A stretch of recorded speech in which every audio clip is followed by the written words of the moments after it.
Pour aujourd'hui, je viens vous parler concernant les redressements fiscaux de l'IPER, donc de l'impôt professionnel et sur les rémunérations. Je vais vous montrer comment est-ce que ça se fait en République démocratique du Congo.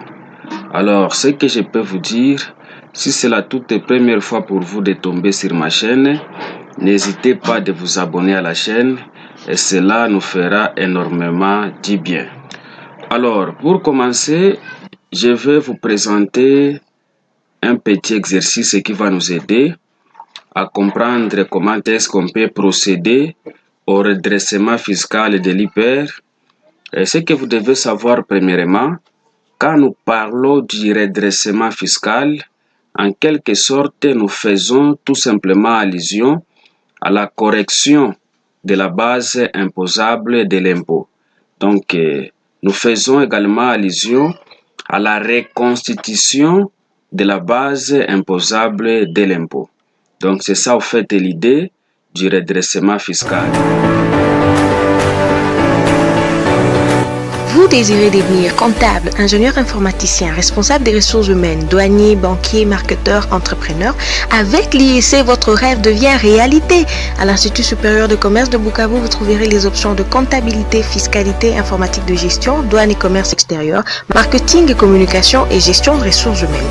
Et maintenant, pour faire face au chômage et devenir chef conducteur d'entreprise, l'Institut supérieur de commerce de Bukavu organise les options de banque et finance et celles d'entrepreneuriat et gestion de projet. Avec des enseignants de qualité et des programmes répondant aux standards internationaux, le succès est à votre portée. Alors, on nous présente cet exercice, on nous dit, M. Amsini est gérant dans une entreprise et il a 3 enfants avec son épouse. Sa rémunération brute est de 10 500 000 francs congolais et sa rémunération nette imposable s'élève tout simplement à 9 975 000 francs congolais pour le mois de juin. Donc, si vous comprenez bien et si vous avez déjà auditionné ma vidéo précédente concernant les calculs de l'IPER, je vous avais bien montré, pour trouver la rémunération nette imposable, on fait tout simplement la déduction de 5%, n'est-ce pas, de la rémunération brute imposable ou du traitement brut des salaires. On fait la réduction de 5% de ce montant et ces 5% constituent tout simplement la cotisation sociale quote-part ouvrière. Si vous déduisez, n'est-ce pas, ces 5% de ce montant ici de 10 500 000 par exemple, vous aurez cette rémunération nette imposable de 9 975 000 francs congolais. Alors, je vous avais également montré dans la vidéo précédente qu'est-ce qu'on peut faire pour trouver la rémunération brute imposable. Donc, il est question d'aller suivre tout simplement cette vidéo. Maintenant, pour le cas de cette vidéo, je vais tout simplement vous montrer comment est-ce qu'on peut procéder évidemment au redressement fiscal de l'IPER. C'est ça en fait l'idée derrière cette vidéo. Alors on poursuit avec l'exercice. On nous signale également M. Amsine avait bénéficié des avantages en nature présentés de la manière suivante. On nous a présenté ces avantages dans ce petit tableau. Premièrement, nous avons les allocations familiales de 50 000 francs congolais. Nous avons également les indemnités de transport évaluées à 125 000 francs congolais. Nous avons également les indemnités de logement évaluées à 200 000 francs congolais. Et enfin, et à ce qui concerne les soins médicaux, il n'a rien bénéficié. Donc c'est ça au fait de la situation de M. Amsine. Mais ce que vous devez savoir, du point de vue fiscal, ces avantages en nature ici ne sont pas considérés comme les revenus imposables en matière d'IPER. Donc les allocations familiales, les indemnités de transport, de logement ainsi que les soins médicaux ne sont pas considérés comme des revenus imposables en matière d'IPER, mais à une seule condition, que ça ne dépasse pas les plafonds fixés par la loi. s'il y a des excédents, ces excédents-là seront réintégrés, n'est-ce pas, au calcul de l'IPER. C'est ce qu'il faut retenir par rapport à cela. Alors, on nous signale également sur sa déclaration, il a payé son IPER à la hauteur de 3 73 315,2 francs congolais. Donc, si on tient compte de sa situation, de cette rémunération nette imposable qu'il a réalisée, si on impose cela selon les taux barémiques, vous allez vous rendre compte, M. Amsini avait payé tout simplement cet impôt de 3 73 315,2 francs congolais. Donc ça, c'est le résultat final après avoir calculé. On a également considéré les personnes qui sont prises en charge par M. Amsini afin de dégager ces montants. Alors, l'idée de cet exercice, comme je viens de vous le dire tout à l'heure, c'est juste de vous montrer comment est-ce qu'on va procéder au redressement fiscal de cet impôt. Maintenant, qu'est-ce qu'on demande? On dit, en tant que fiscaliste, vous devez reconstituer sa rémunération nette imposable ainsi que de calculer l'impôt qu'il doit, sachant les taux barémiques ci-après. Comme je vous avais encore montré dans la vidéo précédente, les taux de l'IPER pour les agents, pour les employés permanents des petites, des moyennes ainsi que des grandes entreprises, les taux est barémique. Je dis bien pour les employés permanents des petites, des moyennes ainsi que des grandes entreprises. Ici en RDC, le taux est barémique. Mais en ce qui concerne d'autres spécificités des agents comme les employés occasionnels, donc les travailleurs occasionnels, le taux là-bas est proportionnel. J'avais tout expliqué dans la vidéo précédente, c'est à vous d'aller suivre cette vidéo, ça peut encore vous éclaircir davantage. Alors, je vais revenir un peu concernant ce qu'on nous a demandé. On nous dit de calculer, n'est-ce pas, donc de reconstituer la rémunération nette imposable de M. Amsini ainsi que de calculer l'impôt qu'il doit, n'est-ce pas, qu'il doit payer auprès de l'administration fiscale, après redressement évidemment. Alors, pourquoi on nous dit de reconstituer seulement la rémunération nette imposable? Et je venais de le dire à l'introduction, le redressement fiscal consiste tout simplement à la correction de la base imposable ou à la reconstitution de la base imposable. Comme vous le savez bien dans la vidéo précédente, je vous avais dit, la base imposable en matière d'IPER, c'est tout simplement la rémunération nette imposable. Voilà pourquoi si on veut redresser l'IPER, on va tout simplement corriger la rémunération nette imposable. J'espère que vous avez bien capté cette petite précision. Alors, les taux ici varient de 3 à 40%. Les taux est de 3% pour une tranche de revenus qui varie de 0 à 162 000. Le taux est de 15% pour la tranche de revenus qui varie de 162 001 francs à 1 800 000 francs congolais. Le taux est de 30% pour la tranche de revenus qui varie de 1 800 001 francs à 3 600 000 francs congolais. Le taux est de 40% pour les revenus qui dépassent 3 600 000 francs congolais. C'est ça, en fait, le taux barémique de l'IPER. Alors, on va procéder à la résolution rapidement. Et ce que vous devez savoir, premièrement, en matière d'IPER, n'est-ce pas, la rémunération nette imposable reconstituée peut être obtenue tout simplement en prenant, premièrement, la rémunération nette imposable déclarée plus les réintégrations. Ce que je peux préciser par rapport aux réintégrations, les premières réintégrations en matière d'IPER, ce sont les surplus, n'est-ce pas, des avantages en nature qui sont exonérés ou qui sont immunisés.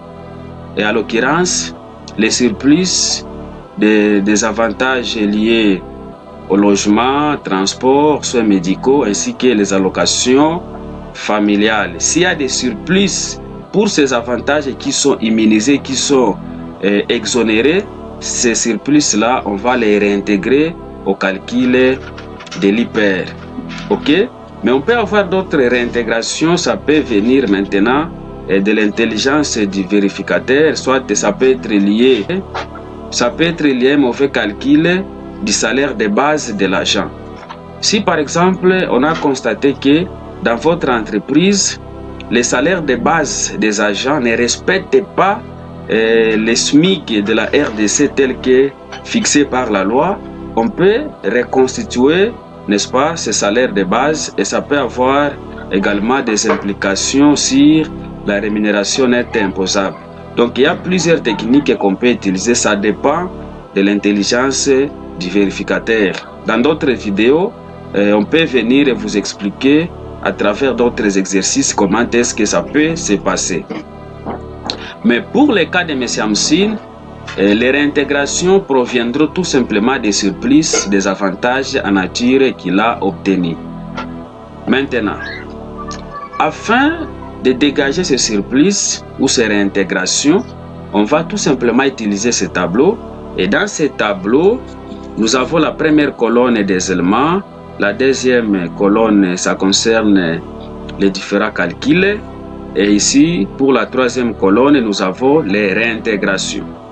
Alors, pour la première colonne, premièrement, on doit d'abord capter la rémunération nette imposable déclarée et on doit la ramener directement du côté des réintégrations.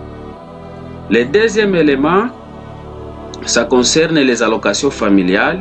Ici, on va maintenant comparer entre les allocations familiales qu'on lui a accordées dans l'entreprise ainsi que les allocations légales telles que prévues par la loi. Qu'est-ce que la loi nous dit? Le taux journalier des allocations familiales, c'est 262 francs congolais par enfant. Ok? Comme lui, il a 3 enfants, on va faire tout simplement 262 multiplié au nombre d'enfants, donc multiplié par 3. On peut également multiplier par le nombre de jours prestés de l'agent. Ici, nous multiplions par 26 parce que nous considérons que M. Hamsine avait presté tous les mois. Et si quelqu'un preste tous les mois, c'est considéré qu'il a presté pendant 26 jours. C'est ça, en fait, la manière dont on peut calculer les allocations familiales légales. Alors, si vous calculez tout ce qui se trouve dans la parenthèse, vous allez réaliser que les allocations familiales légales, c'est tout simplement 20 436 francs congolais. En comparant avec ce qu'on lui a accordé dans l'entreprise, on lui a accordé 50 000, il y a la différence de 29 564 francs congolais. Donc ça constitue directement les surplus qu'on va réintégrer au calcul de l'IPER. On va réintégrer cela à la base imposable. Le deuxième élément, c'est lié aux indemnités de transport.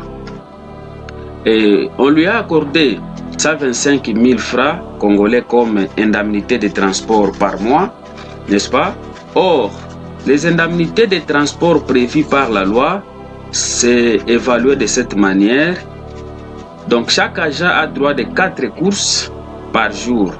Et le taux journalier de chaque course dépend premièrement du grade de l'agent ainsi que du milieu où il se trouve.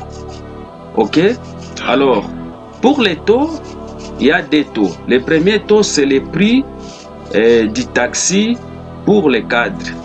Donc, le prix par course du taxi. Et le deuxième taux, ça concerne les prix des bus pour les autres agents. Donc, les prix local des bus pour les autres agents. Bon, actuellement, comme nous sommes à Bukavu, le prix par course du taxi, c'est 1000 francs. Voilà pourquoi, comme M. Hamsine, on nous a signalé, c'est un gérant. Donc, il est parmi les cadres de l'entreprise. Et c'est pourquoi nous prenons 4 courses. Nous multiplions au taux de 1000 francs. On multiplie également par le nombre de jours prestés. Si vous calculez ce qui se trouve dans la parenthèse, vous aurez les indemnités normalement qu'il devait avoir, c'est 104 000 francs congolais. C'est ce qui est prévu par la loi. Mais pour lui, on lui a accordé 125 000 francs congolais. Cette différence, ça nous donne 21 000 francs congolais. Et directement, ça constitue notre deuxième cas de réintégration. Alors, on va vérifier les logements. Les logements qu'on lui a accordés, c'est 200 000 francs congolais. Or, la loi nous dit les indemnités de logement ne peuvent pas dépasser 30% de la rémunération brute ou du traitement brut des salaires de l'agent. À l'introduction dans l'exercice, on nous a présenté sa rémunération brute imposable, c'était 10 500 000 francs congolais. Donc, en calculant 30% de ce montant, vous aurez les plafonds, n'est-ce pas, des indemnités de logement de 3 150 000 francs congolais. C'est ce qu'il fallait normalement avoir, ou bien c'est ce qu'il fallait normalement donner à M. Hamsine comme plafond. Il ne fallait pas aller au-delà de ce montant-là. Maintenant, en faisant la différence entre les indemnités de logement qu'on lui a accordées avec les plafonds, n'est-ce pas, on a constaté qu'il y a eu un déficit de 2 950 000 francs congolais. Donc dans ce cas, il n'y a pas de réintégration. Voilà pourquoi nous mettons ici rien à signaler. Et en fait, pour les soins médicaux, il n'avait pas bénéficié des soins médicaux. Et ici, nous mettons également rien à signaler. Alors, pour trouver la rémunération nette imposable maintenant reconstituée, on va tout simplement additionner tous ces montants depuis la rémunération nette imposable déclarée, plus la première réintégration liée aux allocations familiales, plus la deuxième réintégration liée aux indemnités de transport. Et ceci nous donne un montant de 10 025 565 francs congolais. C'est ça, au fait, la vraie base imposable de M. Hamsine. Maintenant, qu'est-ce qu'on va faire? Comme nous savons déjà la base imposable, donc cette rémunération nette imposable reconstituée, on peut procéder maintenant au calcul de l'IPER. Ok? Pour le cas de M. Hamsine, ce que vous devez savoir, sa rémunération nette imposable de 10 025 565 francs congolais est située à la dernière tranche, donc à la 4e tranche du barème. Comme je vous avais dit dans la vidéo précédente concernant toujours l'IPER, si vous voulez calculer votre IPER, vous voulez calculer l'IPER, n'est-ce pas?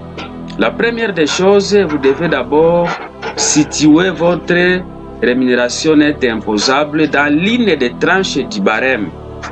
Parce que je vous ai présenté ce barème, il faut maintenant localiser votre rémunération nette imposable dans l'une de ces tranches. Et voilà pourquoi nous, on a localisé la rémunération nette imposable de M. Hamsine dans la dernière tranche, donc dans la 4e tranche. D'où le calcul va maintenant s'effectuer selon les étapes suivantes. La première étape, on va d'abord calculer l'IPER pour la première tranche. Parce que je vous avais dit, une fois que vous avez déjà situé votre rémunération nette imposable dans l'une de ces tranches, vous devez calculer, n'est-ce pas, les IPER des tranches précédentes plus l'IPER de la tranche ou de la tranche dans laquelle on a situé votre rémunération nette imposable. Si vous calculez les IPER pour toutes ces tranches, évidemment, vous allez faire tout simplement la sommation de ces IPER et vous trouverez le montant total à payer en matière d'IPER.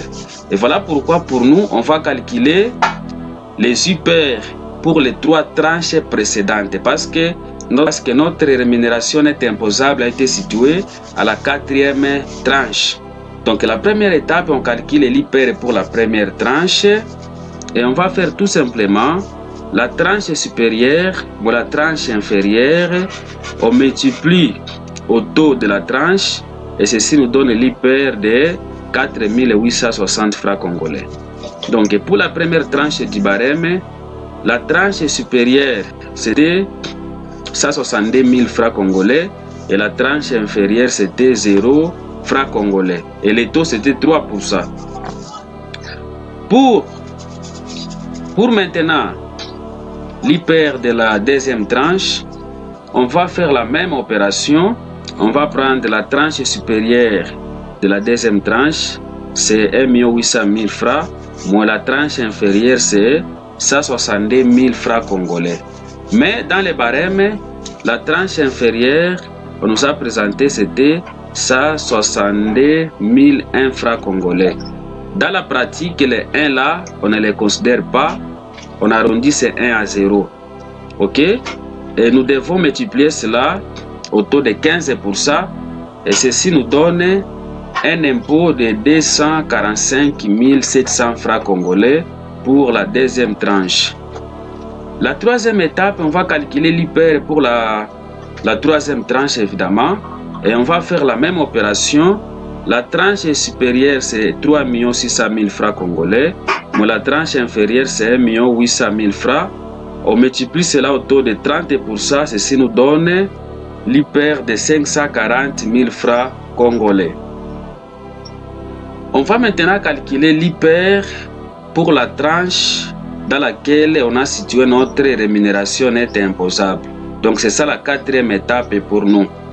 Et ici, la tranche supérieure sera constituée de notre rémunération nette imposable. C'était 10 25 565 francs congolais.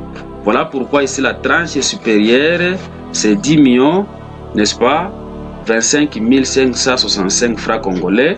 Mais la tranche inférieure de 3 millions, n'est-ce pas, 600 000 francs congolais. On multiplie cela au taux de 40%.